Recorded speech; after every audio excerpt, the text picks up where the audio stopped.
The food service, hospitality, and retail industries are evolving in ways you've never heard of until now. Hosted by global industry technovator Rob Grimes and powered by the IFBTA, TechBytes is your go-to podcast, putting technology innovation and trends on the menu. Here we are in the corner of a Starbucks, which sort of seems like what I do every single day. Every single day. Right? Yeah. Okay.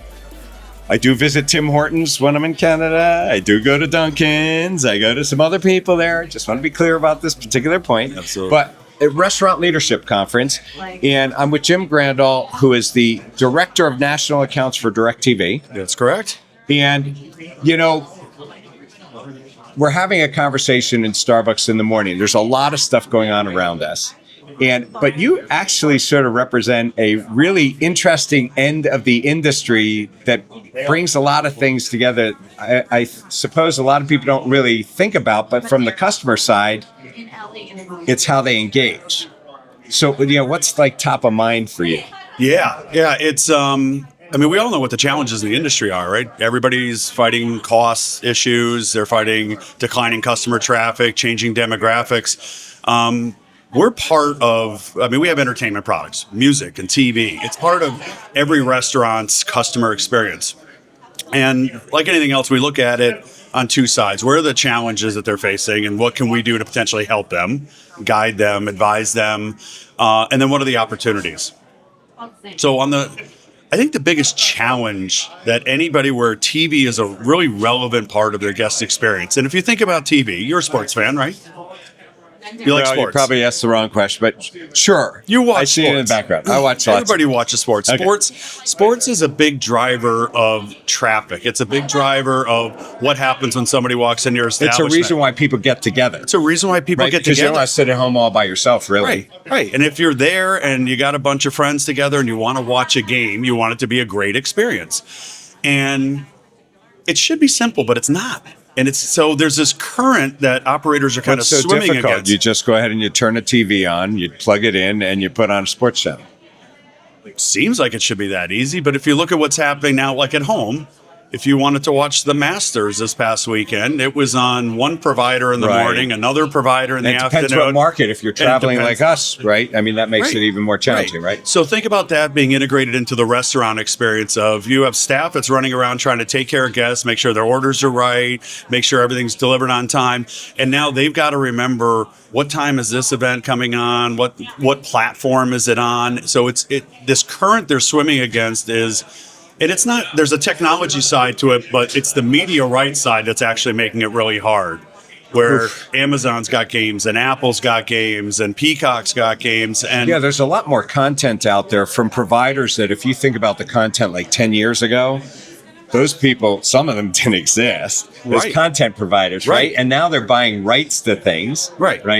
And I guess, you just don't think about that, right? You don't think about it. And what a lot of operators don't realize or are starting to realize is what's happening in your home is very different than what happens in a commercial establishment. The rights are different, meaning you can't just say, oh, I'm going to plug in a little stick and log into my personal account so I can show this game. It's the way the licensing works, you have to have commercially licensed content. And so we've been really effective at keeping all that under one umbrella for our customers. So operationally, it's not about switching from provider A to provider B, but it's what time is the game on?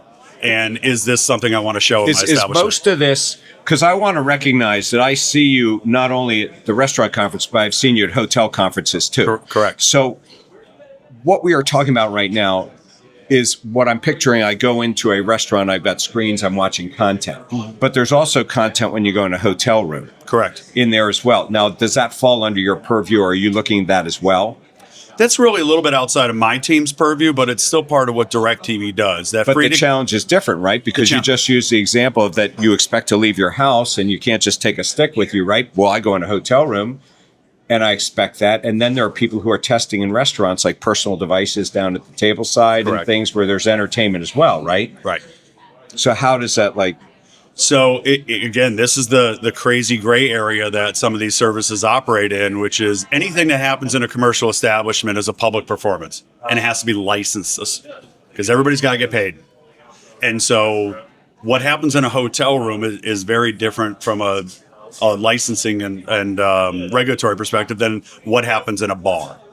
So my team focuses more on bars, restaurants, and other food The fun places. The fun places. And so it's become harder for them to know what should I do, what can I do, and then once they figure that part out, we have this whole technological evolution into streaming. And how does it make it simple for somebody? Because our industry is made up of big providers, and people that are enterprise, and they have tons of units. You got franchisees, you got a lot of independents, and by the way, there's some really big independents out there, right? Right. So how does one make that easy? Because you use the word licensing, you used a couple of words in there that I'm like thinking, who needs to deal with that, right? So how do you make it easy?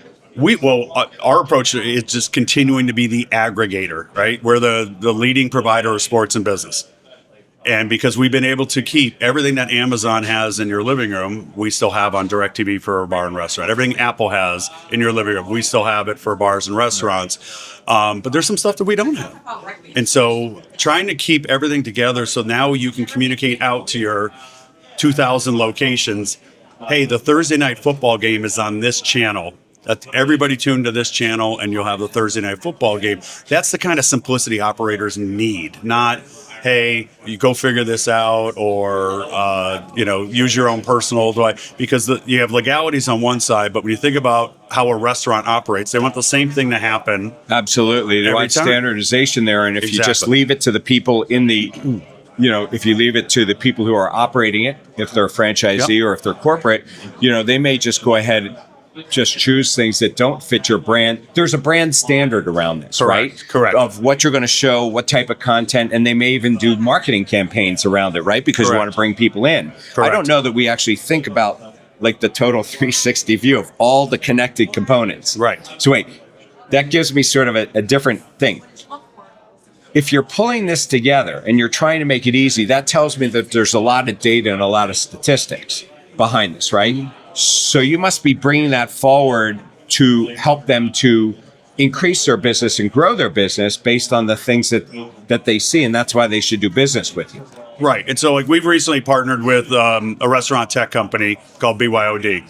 Oh, yeah, sure. On a product called Game Master. I think those are I know who they're out of Michigan or something, right? Yeah, they're restaurant people, but they're also tech people, right? Absolutely. Yeah. And so the solution that they developed with our inputs and our customers' inputs was to solve this problem. Your staff shouldn't have to memorize, this game is on at 7 and this game is on at 8:30 and these are the channels that they're on. So it's an interventional technology. So the bartender, the hostess, the general manager just gets an alert saying, hey, tune to this channel. This game is on now. Hey, change the channel. And so you can keep that consistent, engaging experience because people will stay longer. People will spend more money if they are watching a very exciting sporting event. Is there some science to what people come in to see? There's the one-off events. There's the championships and things. But is there a science?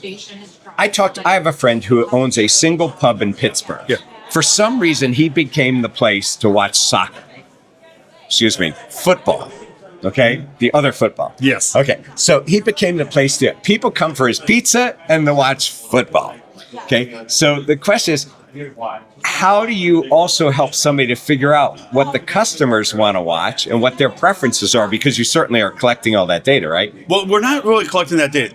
The restaurant is the one who knows what people want to watch. And it's the easiest thing because people wear what they watch. When somebody walks in with I get it. With a Messi jersey on, somebody walks in with a Packers hat on, somebody walks in with a Blackhawks jacket on, you know who they're fans of, and now it's an opportunity to say, hey, we're going to have that game on, why don't you come on back? So people wear what they watch, and every person who's a fan wears logoed merchandise, and it's a great opportunity to start to figure out, maybe we do have a big soccer community, maybe we do have a big hockey community here. So technology is driving a lot of things, and AI, which I hate making it a subject to talk about, but a lot of people are talking about, vision AI and what you can do, for instance, with security and surveillance, video, which of course every restaurant would have, Yep. and they'd have it in dining room. I wonder if they've ever thought about just using that to identify the actual jerseys and things that people are wearing, to your point, because it's like a source of data. They have it. They know who's coming in when, based upon it, and you actually could drive data. I know you just said that the people in the units know what people are watching do. They got a lot of stuff on their hands, and I don't know that somebody's sitting there with a counter just actually looking at it, but it just occurred to me, you just put those things together, right? And it's a training opportunity. I mean, if the staff is tuned to recognizing these cues as an opportunity to engage, hey, we know that we have all of these programs and we have these games on, and this is a customer I've never seen before. Ask them, are you a fan? Hey, FYI, come on back, and then you give them a That'd be great good service for sponsorships experience and things too, right? Yeah, and great Programs. food, and that customer's going to come back. Because now, number one, you have the human interaction, but number two, the food's great, the service is great, it's a good place to watch a game. That's where they start to build that loyalty and have that customer come back. So we started down the path, and we got on a tangent. My fault. Take responsibility for that. But we started on a path. We used the word licensing, and to me, I immediately went to roadblocks, things that get in the way or make it difficult. Maybe not get in the way, but make it a little bit harder to do business, and things you really don't want to think about when you're really there to take care of the guest and do those things. So, what are the other types of things that are challenges for the operator today that are solved? So I think there's some around music. I know there's some around music. And music is both a challenge and an opportunity because we hear from every operator that they're confused about what's legal, what's not legal for music. I mean, this whole advent of everyone's carrying a giant library of music in their pocket on their phone. That's true. And if you think about how that would go into a brand, do you want whoever's just the manager on duty or the person that's on duty to decide what the vibe is in the I've restaurant often that questioned day? why people have certain music playing when you go into a place. Exactly. Right? So one is it has to be legally licensed, and that's a huge issue for some because if you think about it now, you mentioned AI. AI has made it really easy for people to get caught if they're doing it. If you say, I'm going to have the game on Friday, that provider can just use an AI bot to say, they're not going to have a subscription with me. I wonder how they're getting it. And so they're getting caught. You could do a direct correlation between what they're advertising, what they put online, and what they're actually doing, right? 100%. You know what? See, that's something you would not have thought about. You just wouldn't have thought about it. And that is clearly something I'm sure that goes on. Right? Absolutely. So music, I think, is the opportunity. I mean, to help them understand this is when you need a license, this is when you can buy for a license. And the big difference in music is background music from a licensed, commercially licensed provider. You're covered for background music only. You have live music, karaoke, But DJs. background music sort of curated, right? But that's the opportunity, 100%. What does your brand look like? What does your brand taste like? And you ask them the question, what does your brand sound like? And a lot of them say, I don't know. Is this the right vibe? Is it, we have a very diverse, customer base. Is it family friendly enough? Is it too aggressive? Is it not? So Are you thoughtful. trying to say that people undervalue the impact of music in the environment, even if it's in the background? 100%. So that really is, so if you don't mind a little bit of a rabbit hole on that, I would like to just understand that a little bit more. So what is so if they're undervaluing it, that means it has an impact on their opportunity. So what's the correlation between those two? Correlation is it's one of the first things that when you experience a brand for the first time, you walk in, you see, you smell, you hear.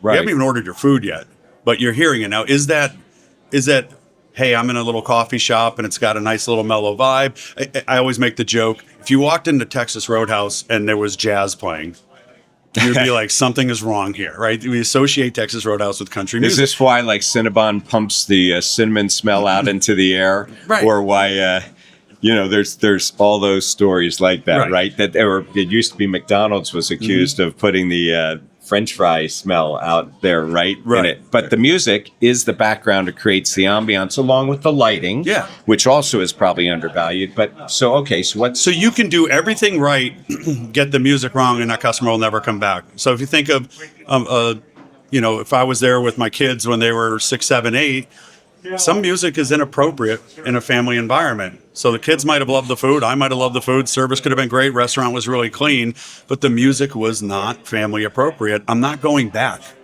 It's not. I don't want my kids exposed to some of those lyrics or something. So it's something that some brands do a great job of it. Some just need to think a little bit more about how to do it right so that their brand sounds like what their brand should sound like. So what happens when they try, different operators do different things, right? So, I think about the operators who are basically putting tableside kiosks and things that can play music or can do video or games and things like that. So you do have to be aware of that as well. I picture the diner with the jukebox, right? The personalized, especially to your point about the kids, but wanting to have a variety. So there's probably a number of ways that people deliver that experience, both visual and audio experience in the unit today. It's not just screens and it's not just background music, right? Because you also have the personalization to somebody who comes in, sits down, and, you're trying to do it there. Exactly. I mean, I've heard everyone knows in the restaurant, the experience isn't one thing, it's a million little things.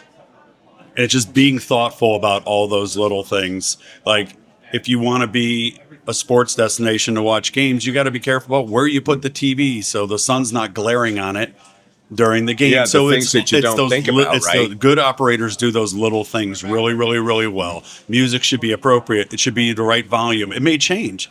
A lot of operators will do basic day parting. So the late night music might be a little bit more aggressive. They understand day parting for the menu, but and the pricing, right? But they don't think of that. You day part music too. I mean, the crowd coming in for coffee in the morning doesn't want to be bombarded with, but the late night crowd coming in for at 11 o'clock, they may want something a little bit more upbeat. So let's just take a break, and we'll come back on the other side of the break and just really sort of dig down a little bit and exploring how people might actually take some advantage to grow their business in it. We'll come right back. I'm with Jim Grandahl, who's the Director of National Accounts for DIRECTV, and joining me for a conversation at Starbucks here at RLC. With the rapid expansion of technology in the food and beverage industries, finding the right supplier can become overwhelming and complicated. To simplify this process, the IFBTA created Exchange.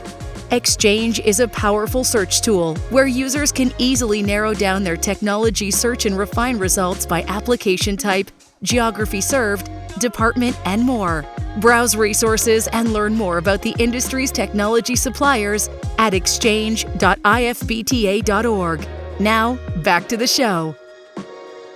So welcome back to Starbucks and at RLC here in Scottsdale. And, you see a lot of industry friends and supporters of the IFBTA and otherwise. And Jim Grandahl represents DIRECTV as the Director of National Accounts. Has a foot in a number of different camps. He specializes in the fun part, which is the restaurants and the bars. However, he also has a foot in the general hospitality camp and the what they do in the rooms and some of the other things. So we were sort of talking about how people undervalue. So I get the challenges in making it simple, but how they undervalue the opportunity they have in front of them as it comes to music. Mm-hmm. And so what are the other areas that you think that people either are undervaluing or they could possibly leverage more than they are since they have the platform in place? What are those opportunities to build the business? I mean, I think overall it's how do you help the staff? And so like TV technology, music technology, but what is it that the staff needs to do? Because they're the ultimate person who's touching the customer and going to make that impact on the decision. And so a lot of the things like our partnership that we have with BYOD, it's not about replacing the tech stack. It's not about adding to the tech stack. It's about taking the tech stack that you already have and just in real time saying there's something that you can do now that's going to have an impact on these guests that are in here. And so we keep focusing. I mean, we have a streaming platform at DIRECTV. We have our satellite platform at DIRECTV. It's not stream bad, satellite good, or vice versa. It's about what's right for them for their environment, their tech stack, and their staff. And I think the staff got left out for a while. And we didn't think about, oh yes, well, all the stuff is available. You just have to do X and Y and Z. Well, with the turnover that you have in the industry and everything else, you're constantly retraining people to do X and Y and Z. So how do we make it simpler for the staff to not have to think, not have to remember, but to just be able to? And there's probably a direct correlation between, customers being engaged, staying longer, doing stuff, and tips. 100%. And the business, if you're management, your bonuses and things. So there actually is a direct financial impact in it. But there's something else. We see a lot of groups as they grow, entrepreneurial and whatever, and they start growing their units out, and then they get franchisees and they go global, and they start to lose their culture. 100%. And so it isn't that much fun anymore sometimes to work in some place. So how about the part where it's fun for the employee? Because, I know when I've worked in a restaurant or when I go somewhere and they've got good music paying or they got good stuff on the TV, not that I should be watching TV, but the music definitely energizes me. I mean, even 100%. in the morning starting here, I put a headset on, I'm listening to certain music to do it. So you're also creating an atmosphere that makes it fun for the employee. 100%. And that's, again, everyone just thinks about the fact that I got a customer who's going to be in the store, a C store. They're going to be in here for 90 seconds. So whatever's on is fine. But that employee is like, I know it's 3:05 today because that And Kelly they got to be there Clarkson's- for hours. That Kelly Clarkson song comes on at 3:05. Nothing against Kelly Clarkson, she's wonderful. But that song comes on at 3:05 every day. It detracts from that cut. You don't really want to memorize the playlist. Exactly. But you do because you're spending, the customer may not see that, but I wonder how many people just think about the customer in the playlist, but they don't think about the employee. 100%. One of the first questions we ask a customer when we're talking to them about music is, how long is your average shift? Because you think about repeat rates and all of those things. We don't want an employee to hear the same song 10 times on a shift every time they're there. It's an important part because happy employees make happy customers, right? Okay, so this actually does bring up, it isn't just about having as many licenses as possible or as many channels and consolidating, which is where we sort of started the conversation. But when we talk about the value add and how you help somebody do more, so what else do you ask them?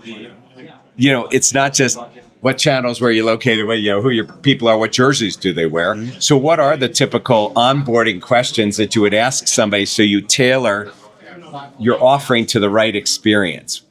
Because you want them to be happy and have a great experience and grow their business and cut their turnover and everything. And so what are those other types of questions? You ask, how long a shift? Okay, wouldn't have thought about it. That's a great question.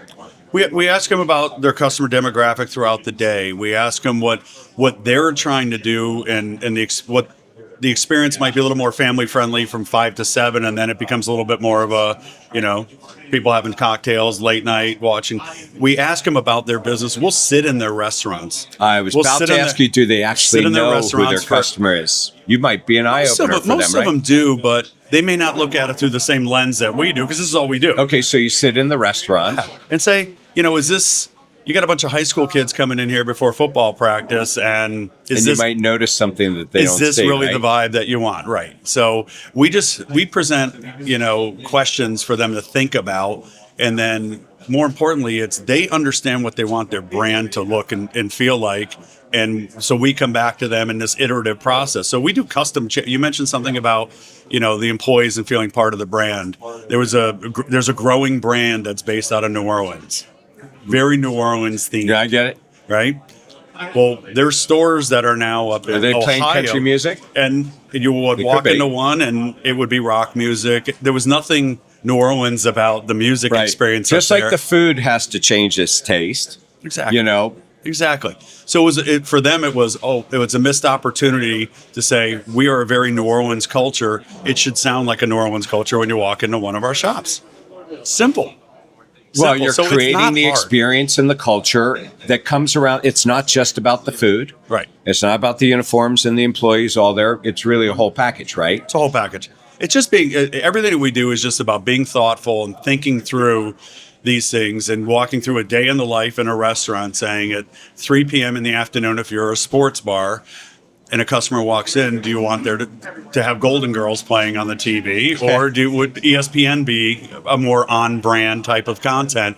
And it sounds easier than it is because, again, if you have 40 TVs, you're now asking the staff to stage 40 TVs and be on the right channel. So it's interesting because the number of places that probably have 40 TVs has gone up over the years. So I wonder if when you talk about digital TV content and you talk about the music pieces that are in there, whether that changed as the cost of screens came down and people decided they had to put up a lot of displays. By the way, menu displays, all these different things. We've gone so digital that it actually created more of the opportunity and challenge for the operator. Correct. that you're working with it. Absolutely. And the TV is just a dumb screen. It's whatever you put on that screen has to add value to the experience. And whether it's talking to them about your LTOs, talking to them about your loyalty app, whether it's putting trivia up there, something to keep them entertained. Right. So you can entertain and inform. If you go too much on the inform, people tune it out. I mean, when you walk into a place, you don't stand there for 10 minutes in a retail store and read every single digital screen to see if you're missing a special. It's got to be woven into the fabric of that overall customer experience, because you don't want to walk in and just be assaulted with offers and information.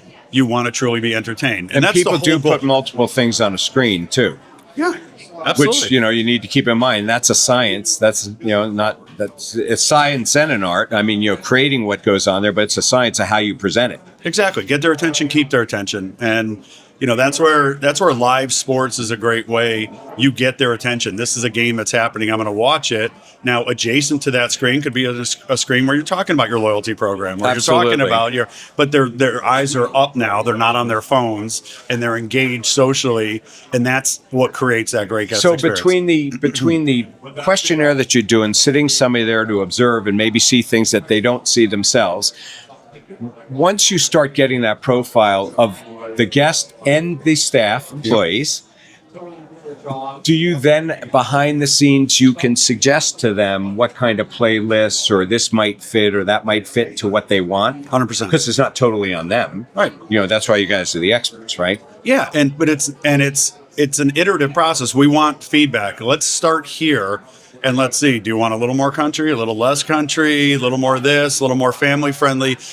But now we got them where they should be. They're thinking about it. They're asking questions. Their staff is saying, we like this, we don't like this. Right, Their customers are saying, hey, that song was a little bit out of bounds and a little on the edge.